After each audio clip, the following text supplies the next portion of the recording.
Assalamualaikum warahmatullahi wabarakatuh. Perkenalkan, nama saya Hanifah Syarifatul Istiqomah, NIM 192111161 sebagai pemateri kedua dari kelompok 8 HES3E.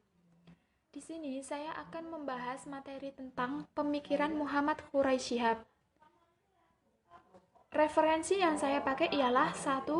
Jurnal Sigma volume 9 nomor 1 dengan judul Pengaruh Pemikiran Muhammad Quraisy Shihab bagi Perkembangan Intelektual dan Kehidupan Umat Islam Indonesia, karya Amiruddin tahun 2017, halaman 36 sampai 47. 2. Jurnal Thaqafah volume 6 nomor 2 dengan judul Metode Penafsiran Muhammad Quraisy Shihab, karya Muhammad Iqbal tahun 2010. Ada 3 poin pembahasan yang akan saya sampaikan tentang pemikiran Muhammad Quraisy Shihab ini, yaitu pertama, pemikiran Quraisy Shihab tentang Al-Quran. 2. Pemikiran Quraisy Shihab dalam bidang takwil Al-Quran. 3. Pemikiran Quraisy Shihab dalam bidang pendidikan. Sebelum masuk pembahasan tentang pemikiran Quraisy Shihab, terlebih dahulu saya akan sedikit membahas tentang karakteristik pemikiran Quraisy Shihab. Pemikiran spesialisasi Quraisy Shihab itu dalam bidang tafsir Al-Quran, dan tafsirnya dipengaruhi oleh kedudukan orang tuanya sebagai ahli tafsir dan juga dari faktor pendidikan. Secara umum, karakteristik pemikiran keislaman Quraisy Shihab bersifat rasional dan moderat.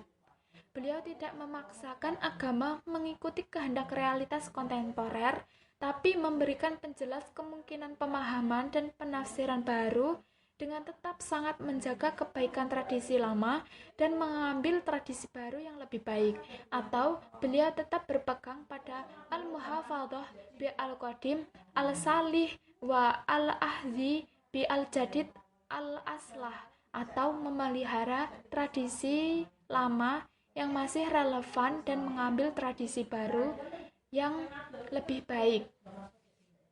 Langsung saja, poin pertama, pemikiran Quraisy Shihab tentang Al-Quran. Al-Quran itu tidak hanya menjelaskan hukum syariat, tapi menjelaskan kisah umat-umat terdahulu, janji-janji Allah Subhanahu wa Ta'ala akan kebaikan, peringatan dan azabnya jika manusia berbuat ingkar, dan rahasia-rahasianya. Untuk sistematikanya, Al-Quran tidak disusun sesuai ayat yang diturunkan, tapi disusun berdasarkan petunjuk dari Allah Subhanahu wa Ta'ala. Dalam Al-Quran terdapat keseimbangan antara jumlah bilangan kata dan antonimnya.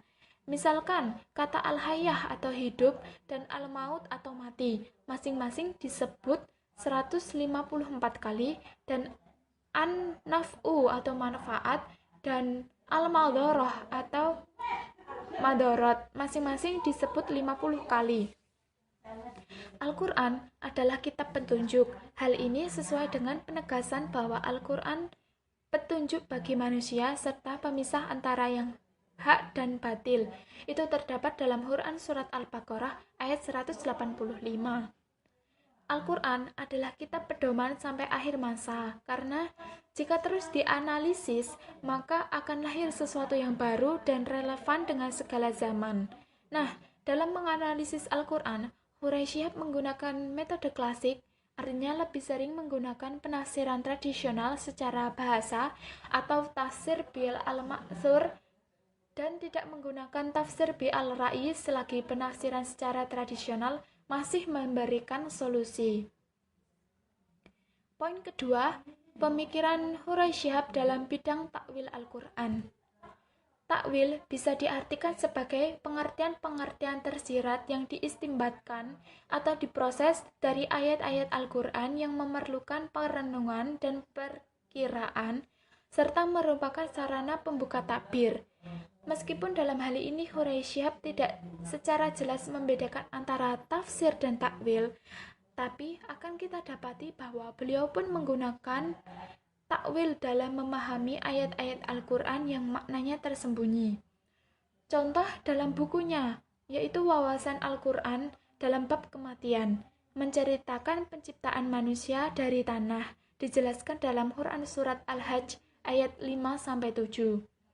Dalam memahami ayat penciptaan manusia ini, Hurai Syihab berpendapat bahwa yang dimaksud dengan diciptakan dari tanah adalah karena makanan manusia berasal dari tanah, yaitu tumbuh-tumbuhan dan hewan yang memakan apa yang terbentang di bumi Allah.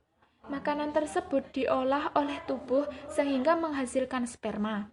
Pertemuan sperma dan ovum menghasilkan al-alaqah, sesuatu yang tergantung di dinding rahim, kemudian melalui tahap-tahapan sehingga akhirnya manusia mati, terkubur di dalam tanah atau menjadi tanah lagi. Poin ketiga, pemikiran Syihab dalam bidang pendidikan.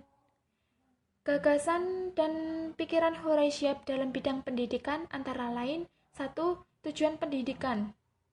Merujuk dalam Quran surat Al-Jumu'ah ayat 2, yaitu pendidikan Al-Quran adalah membina manusia secara pribadi dan kelompok sehingga mampu menjelaskan fungsinya sebagai hamba Allah dan khalifahnya guna membangun dunia sesuai dengan konsep yang ditetapkan Allah Subhanahu wa Ta'ala. Dalam hal ini, menurut Hurai Syihab, manusia yang dibina melalui pendidikan adalah makhluk yang memiliki unsur-unsur material atau jasmani dan imaterial atau akal dan jiwa. Menurut Hurai Syihab, tujuan pendidikan Islam itu juga bersifat universal, berlaku untuk seluruh bangsa dan umat di dunia. Hal ini sejalan dengan misi Al-Quran yang ditujukan untuk membawa rahmat bagi seluruh alam. Manusia itulah yang dapat melaksanakan fungsinya sebagai khalifah di muka bumi. 2. Metode pendidikan. Materi-materi pendidikan yang terdapat dalam Al-Quran hampir selalu mengarah kepada jiwa, akal, dan raga manusia. Terdapat dalam Quran surat Al-Anfal ayat 17. Hurai Syihab mengatakan bahwa menceritakan kisah-kisah dalam Al-Quran dengan menggarisbawahi akibat kelemahan atau melukiskan saat kesadaran manusia dan kemenangannya itu dapat mengatasi kelemahan tersebut. Hurai Syihab juga menggunakan kalimat-kalimat yang menyentuh hati, dan Al-Quran juga menggunakan metode pembiasaan dan dalam menanamkan ajaran kepada umat manusia. Beliau berpendapat bahwa pendidikan kita khususnya dalam bidang metodologi seringkali menitik beratkan hafalan atau contoh-contoh yang dipaparkan menyentuh hati, ditambah lagi nasihat yang diberikan tidak ditunjang oleh contoh dari pemberinya. 3. Sifat pendidikan. Menurut Hurai Syihab, sifat pendidikan Al-Quran adalah robbani, dengan ciri-cirinya antara lain: 1. Mengajarkan kitab Allah Subhanahu wa Ta'ala, baik yang tertulis atau Al-Quran maupun yang tidak tertulis atau alam raya. 2. Mempelajarinya secara terus-menerus sejalan dengan konsepsi Al-Quran tentang keharusan menuntut ilmu dan memperoleh pendidikan sepanjang hayat melalui jalur formal, informal, dan non-formal. Dengan kata lain, pendidikan seumur hidup menjadi tanggung jawab keluarga, masyarakat, dan pemerintahan. Sekian penjelasan dari saya, kurang lebihnya mohon maaf. Materi selanjutnya akan disampaikan oleh Mbak Adinda Zakiatun. Sekian dari saya. Wassalamualaikum warahmatullahi wabarakatuh.